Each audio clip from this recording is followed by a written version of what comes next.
안녕하세요.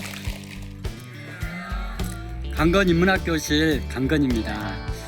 인문학 많이 궁금하시죠? 인문학을 좀 잘 알았으면 좋겠죠? 네, 이 시간에는 인문학의 힘에 대해서 소개해 드리도록 하겠습니다.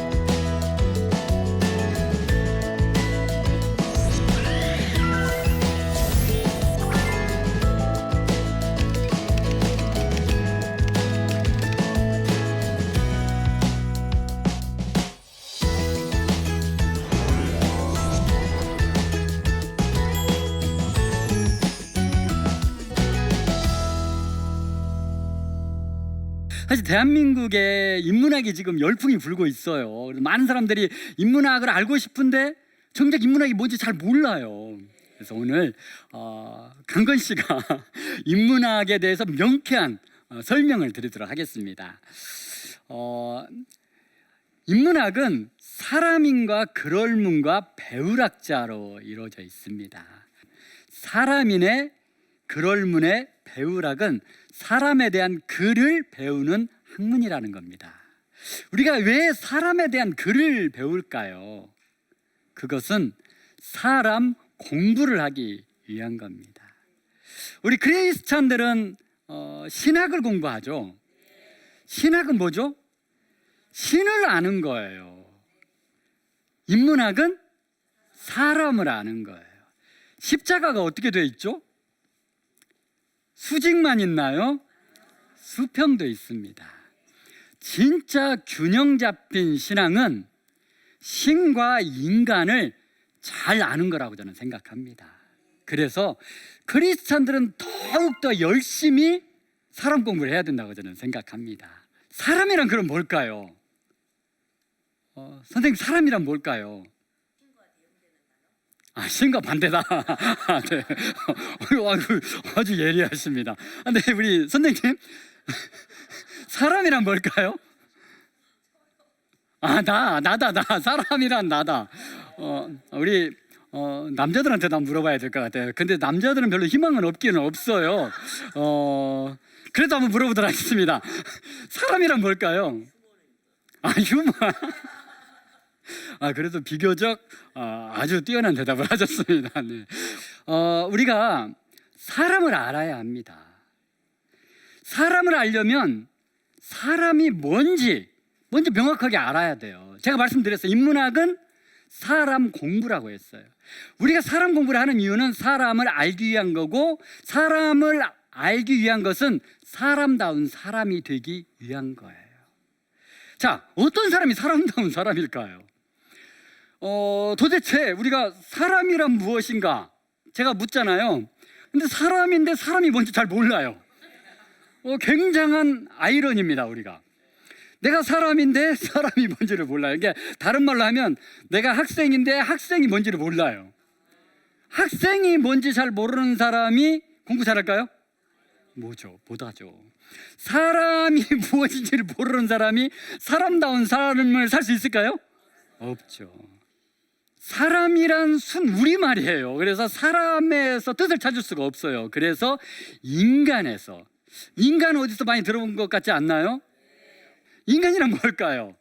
한자를 풀어보니까 인간은 사람인의 사이 간자래요. 그러니까 인간은 어떤 사이에 있는 존재라는 거예요. 니체라는 철학자를 아시죠? 니체라는 철학자께서 이렇게 말씀하셨어요. 인간이란 초인과 짐승 사이에 있는 존재래요. 자, 여기서 초인이란 뭐냐? 막 초능력자가 아니에요. 정상적인 인간의 속성을 초월한 사람. 다른 말로 하면 나를 위해서 사는 사람이 아니라 너를 위해 사는 사람이에요. 이거를 동양 고전의 개념으로 하면 군자적인 개념이에요. 군자와 짐승 사이. 우리 대한민국적인 개념도 있어요. 그 뭘까요? 홍익인간과 짐승의. 홍익인간이 뭐죠? 널리 인간을 이롭게 하자는 거예요. 자, 널리 인간을 이롭게 한다는 건 뭐죠? 너를 위해 산다는 거예요. 나를 위해 사는 게 아니라 너를 위해 살자라는 거예요. 자, 너를 위해 산다는 것을 다른 말로 하면 사랑하는 사람이 되는 겁니다. 자, 이거를 강건 씨는 이렇게 해석을 합니다. 인간이란 무엇인가? 우리가 평균이 있어요. 평균에서 공부를 열심히 해요. 공부를 열심히 하고 사람 공부를 열심히 해서 내가 사람다운 사람이 되어가요. 그럼 내가 어떻게 되어간다는 거예요? 신처럼. 다른 말로 하면 주님처럼. 다른 말로 하면 하나님처럼 내가 되어가는 거예요. 그런데 반대 개념도 있어요. 우리 평균에서 좀 이제 공부를 조금 덜하고 막 스트레스 받잖아요. 그럼 어떻게 돼요? 짐승처럼. 그래서 짐승처럼 말하고 짐승처럼 행동할 때도 있어요. 인간은 어떤 사이에 있는 존재라는 거예요. 인간은 신과 초인과 군자와 짐승 사이에 있는 존재라는 겁니다. 그래서 우리가 인문학을 공부하고 사람다운 사람이 되어 간다는 것은 신과 같은 사람, 군자와 같은 사람, 초인과 같은 사람이 되는 겁니다. 제가 인문학을 공부한 이유, 독서를 한 이유, 제가 목사인데요. 개척을 했어요. 개척을 해야 하고 만 3년 반 동안 정말 열심히 사역을 했어요. 3년 반 후에 교인 수가 제로가 됐어요. 저는 사람들이 많이 올 거라고 생각을 했어요. 그런데 3년 반이 지났더니 아무도 없더라고요. 제가 공부를 한 지 20년이 되었습니다. 20년 동안 제가 어떤 공부를 했었냐? 그러니까 개척을 하기 전 거의 10년 동안 제가 성경을 한 달에 한 번씩 읽었어요. 20일 금식을 했었고요. 공부하는 과정에서 제가 체육과 출신이잖아요. 공부가 너무너무 힘들었어요. 그리고 하나님도 모르고 공부하는 방법도 몰라요. 너무너무 모르는 거 투성이에요. 그래서 지혜를 주시라고 40일 금식도 2번을 했어요. 자, 제가 40일 금식 2번, 20일 금식 1번, 그럼 금식을 몇 번 한 거죠? 100일을 한 거죠. 100일. 그래서 저는 그 정도 영성이면 그냥 개척하면 사람들이 구름대처럼 몰려올 거라고 생각을 했어요. 그리고 많은 신학교 동기들이나 교수님들, 강건 너는 된다. 너가 안 되면 누가 되겠냐. 막 불타올랐잖아요. 막 제가 막 뜨거움으로 막 신앙으로 막 불타올랐기 때문에 될 거라고 생각을 했어요. 그런데 저는 처참하게 무너졌어요. 왜 그랬을까요? 저는 신만 알았어요. 신학자였던 거예요. 신학도. 신만 알고 사람을 모른 거예요. 제가 20년 동안 사람 공부를 하면서 한 가지 깨달은 게 있어요. 사람들은 다 힘들다는 거예요. 안 힘든 사람이 아무도 없다는 거예요. 그냥 우리가 그냥 가면을 쓰고 살아요. 힘들지 않은 것처럼. 가면을 쓰고 살지만 다 힘들어요. 돈이 아무리 많아도, 권력이 아무리 많아도, 명예가 아무리 많아도 다 힘들다는 거예요.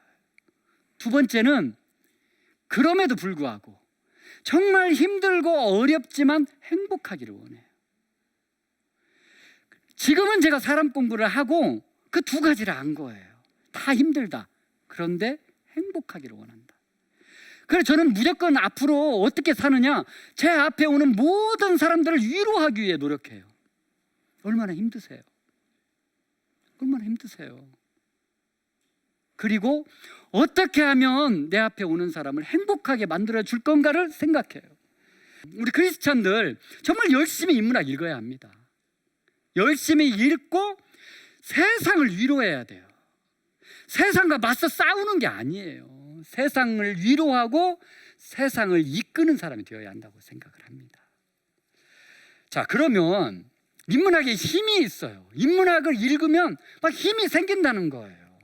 자, 첫 번째 같이 한번 읽어보도록 하겠습니다. 시작. 인문학을 읽으면 사람을 알게 된대요. 왜 그럴까요? 인문학이 사람에 대한 책이니까요. 인문학을 공부하는 이유가 뭐라고 했죠? 사람 공부를 하는 거니까. 사람 공부를 하면 당연히 사람을 알게 되죠. 사람을 알아서 최고의 삶을 산 사람이 있어요. 누구죠? 예, 오프라 윈프리죠. 네, 오프라 윈프리는 잘 아시겠지만 어려서 부모님이 이혼을 해요. 그래서 이제 원래 할머니 밑에서 자라다가 엄마가 재혼을 하고 동생들을 낳아요.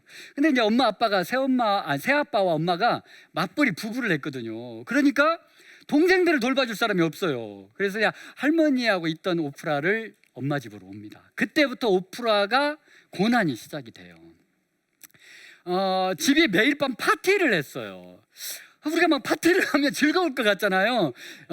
그거는 이제 상류층들 얘기예요. 하류층의 파티를 생각해 보세요. 술 먹고 매일 밤 술을 먹는 거예요. 아빠와 아빠 친구들이 와서 매일 밤. 그러니까 집안이 매일 난장판이 되는 거예요. 그 과정 안에서 가정 폭행을 당하고 성폭행을 당하고 그렇습니다. 그러다 보니까 어떻게 될까요? 사춘기가 되니까 방황을 하기 시작을 해요. 방황을 하다가 그래서 술을 먹고 약물에 손대고 그 비행 청소년들과 어울리다가 임신까지 하게 됩니다. 그러니까 이제 안 되겠는 거예요. 그래서 아빠는 좀 배움이 있었던 사람이에요. 그러니까 아빠 집으로 가게 됩니다. 그래서 아빠와 새엄마를 통해서 독서 지도를 받기 시작을 해요.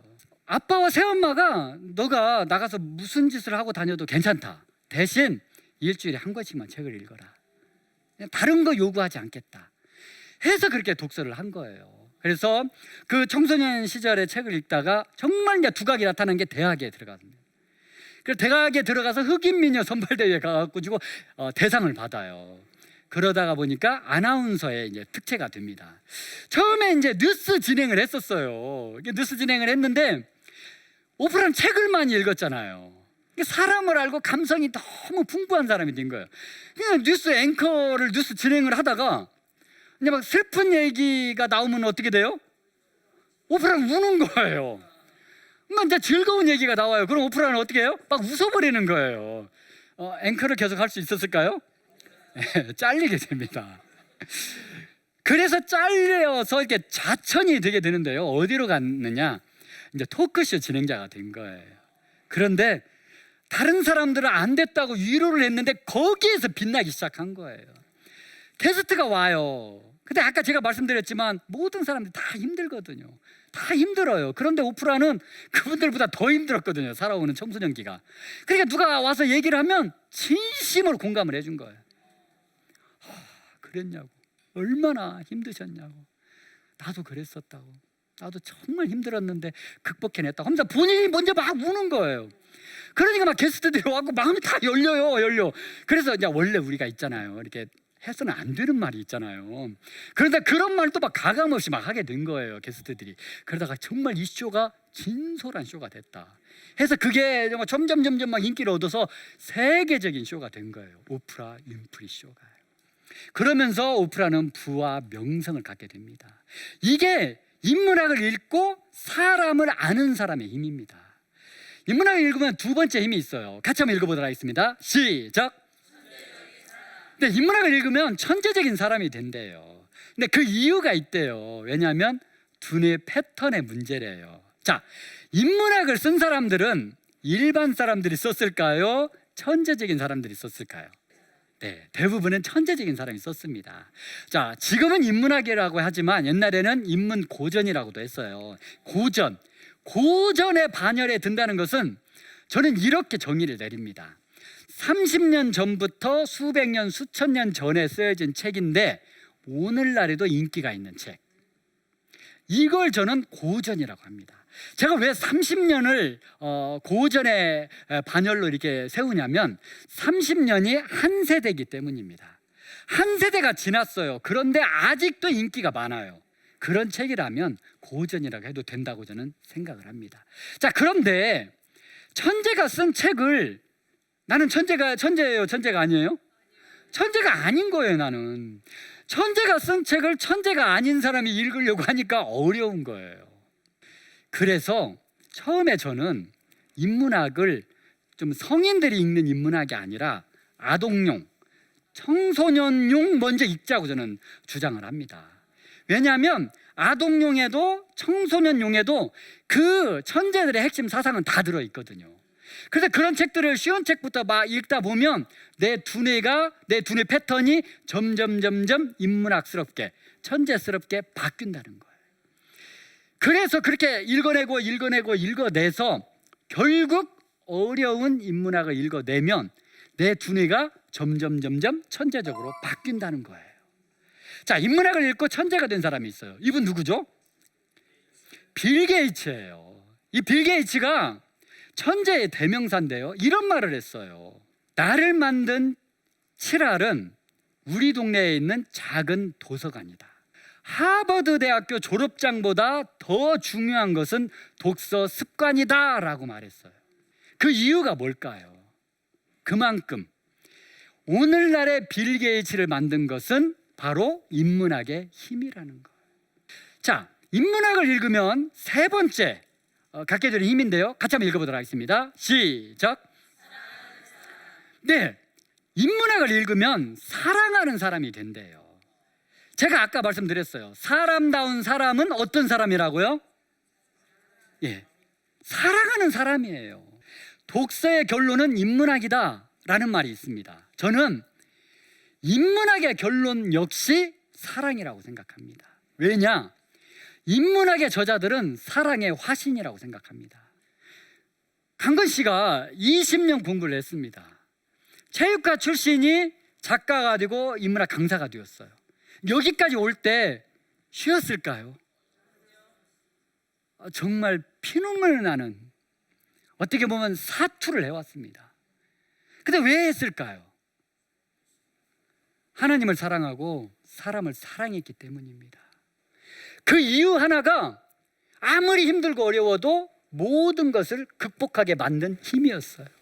그래서 그분들의 책을 읽으면 나도 사랑의 화신이 된다는 거예요. 최민식 씨가 2014년에 명량이라는 영화에서 이순신 역을 맡았죠. 명량이라는 영화가 정말 깜짝 놀랄 관객수 몇만이 봤냐면 1650만이 봤대요. 진중권이라는 평론가가 이런 말을 했어요. 사실 명량이란 영화의 작품성은 좀 떨어진대요. 그런데 이순신 장군의 인기 때문에. 왜 그랬을까요?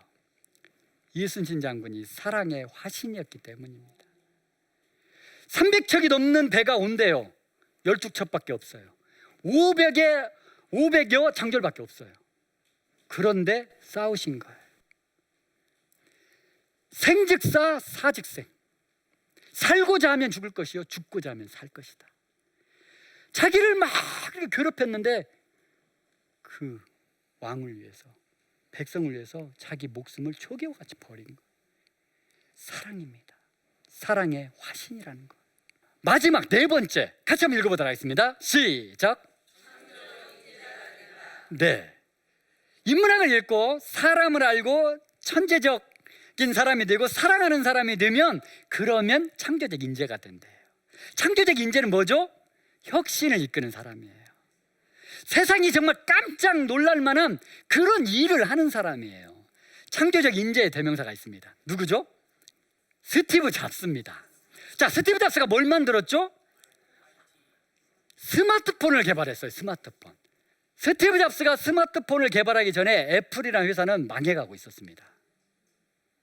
망해가고 있을 때 그 생각 하나, 그 아이디어 하나가 애플을 다시 세계 1위 기업을 만든 거예요.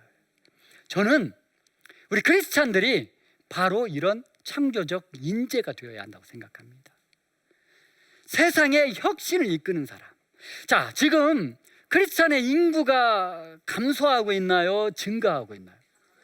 감소하고 있죠. 왜 그럴까요? 우리 생각해 봐야 돼요. 왜 그럴까요? 구한 말에 기독교가 대한민국에 들어오면서 폭발적인 성장을 해왔어요. 왜 그랬어요? 그때 창조적 인재들이 많았기 때문이에요. 혁신적인 인재가 많았기 때문이에요. 대한민국을 이끌고 나가는 인재가 크리스찬 가운데 많았다는 거예요. 그런데 지금은 기독교가 세상을 선도해요, 아니면 따라가고 있어요. 그러니까 사람들이 힘 있는 사람, 힘 있는 곳으로 향하는 거예요. 그래서 우리 정말 열심히 인문학 공부해야 합니다. 기독교인의 생각의 한계를 깨고 세상 속으로, 세상의 혁신을 이끄는 그런 창조적 인재들이 다 된다면 저는 다시 한국교회가 제2의 전성기를 맞을 거라고 저는 자신합니다. 그래서 열심히 인문학을 읽어야 한다고 생각합니다.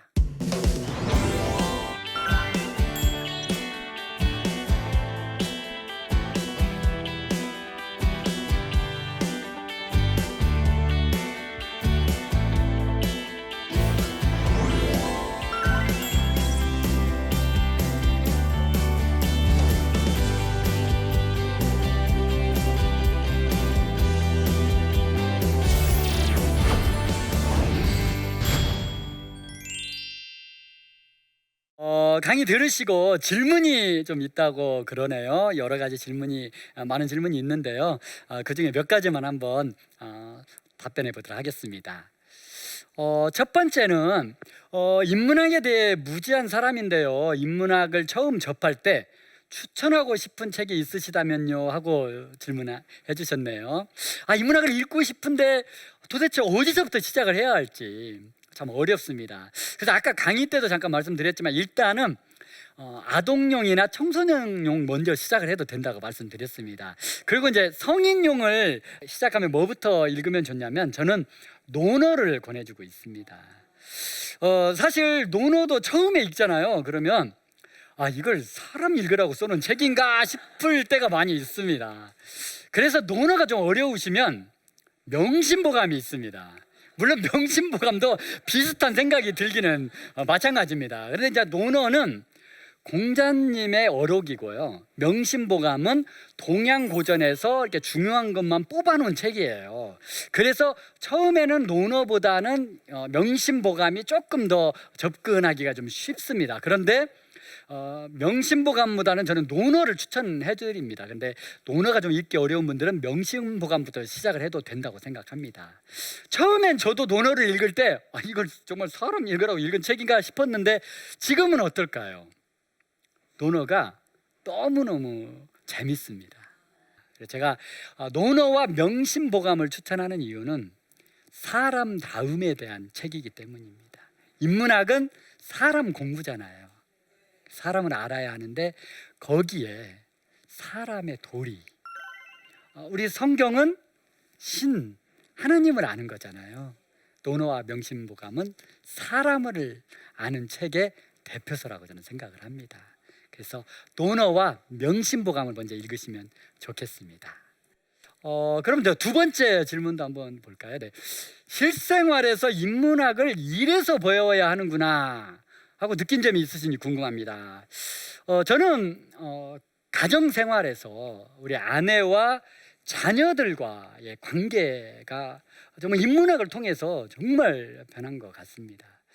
제가 막 아내님한테 엄청나게 혼나다가 한번 생각했어요.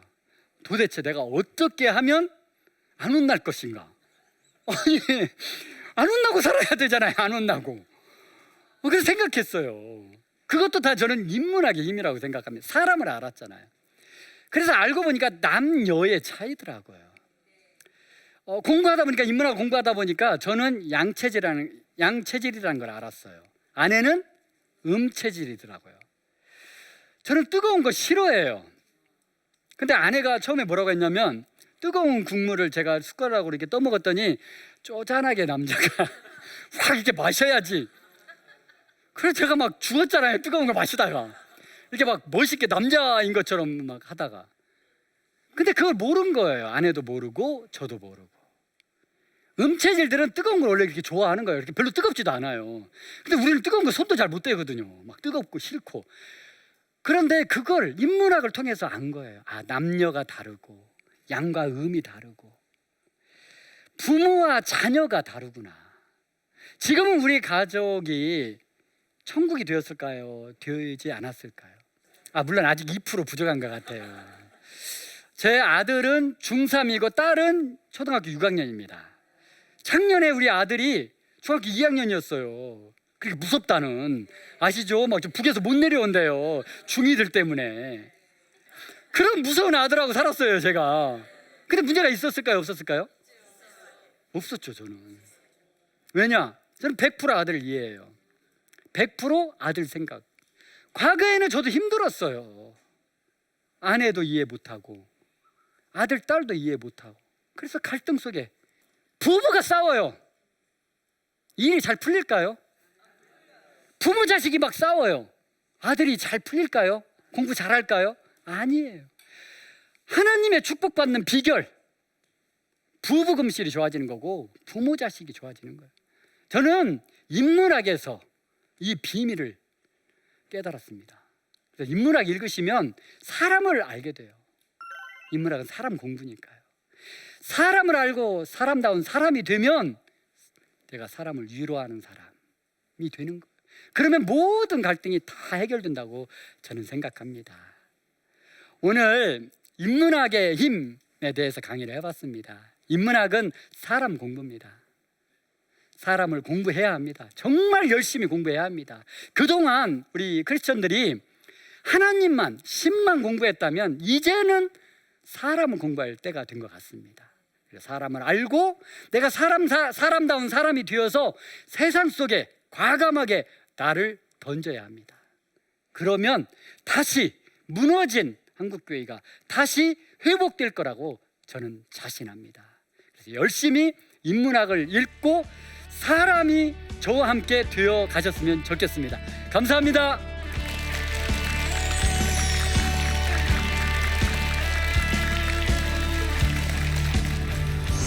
안녕하세요.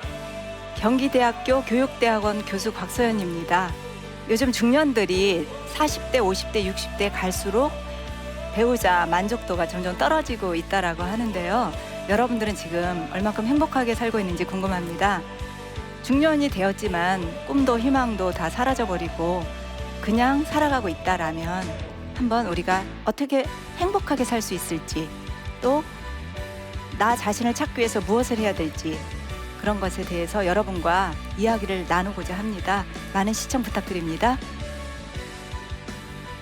이 프로그램은 시청자 여러분의 소중한 후원으로 제작됩니다.